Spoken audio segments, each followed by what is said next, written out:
Dua orang petugas lapas Lambaru Banda Aceh terluka setelah diserang 6 narapidana yang hendak melarikan diri. 4 diantaranya berhasil kabur dan kini masih dicari aparat kepolisian.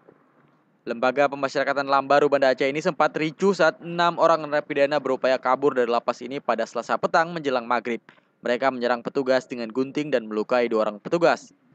Dari 6 narapidana yang berupaya kabur itu, 2 diantaranya berhasil ditangkap kembali setelah dibantu warga sekitar lapas. Sementara 4 orang lainnya berhasil kabur dari pintu depan lapas setelah berkelahi dan merobohkan petugas.